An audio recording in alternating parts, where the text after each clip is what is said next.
নমস্কার বন্ধুরা, রিপাস গার্ডেনে আপনাদের স্বাগত। আজকে নিয়ে এসেছি অ্যাডিনিয়ামের কডেক্স কীভাবে আমরা মোটা করব। তার জন্য এই যে শীতকাল, এটা হচ্ছে সবথেকে বেস্ট টাইম। এই সময় এটাকে ভালো করে তুলতে হবে মাটির থেকে, একদম শিকড় যাতে না, মানে মেন শিকড়গুলো যাতে না চোট পায় সেটা খেয়াল রেখে ভালো করে আমরা মাটির থেকে অ্যাডিনিয়ামটাকে তুলে ফেললাম। তুলে যত মাটি আছে সব মাটিগুলোকে হাত দিয়ে দিয়ে যতটা সম্ভব ভেঙে সরিয়ে দেব। আর যেগুলো পারবো না তার জন্য কি করব, জলের মধ্যে কিছুক্ষণ চুবিয়ে রেখে ভালো করে ধুয়ে পরিষ্কার করে নেব।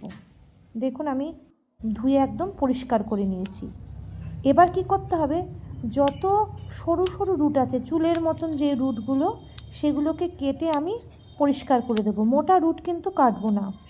গা থেকে যেগুলো বেরিয়েছে বা শিকড়ের নিচ থেকে যেগুলো বেরিয়েছে সরু সরুগুলো, সেগুলোই কিন্তু আমি কেটে একদম পরিষ্কার করে ফেলবো।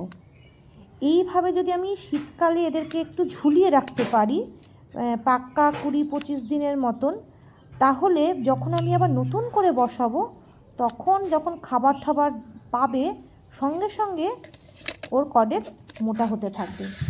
এই যে এখানে আমি একটু সাফ বা ব্যাবিস্টাইন, যে কোনো ফাঙ্গিসাইড আপনারা নিয়ে নিতে পারেন। আমি ব্যাবিস্টাইন নিয়েছি, নিয়ে আমি ভালো করে একটা তুলি দিয়ে অ্যাডিনিয়ামের কাটা অংশগুলো যেখান যেখান দিয়ে রুটগুলোকে কেটেছি একটু মোটা করে প্রলেপ দিয়ে দিচ্ছি।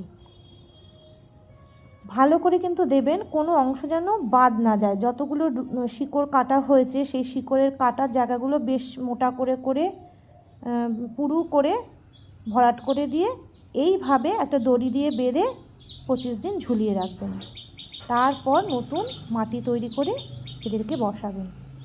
টাটা বন্ধুরা।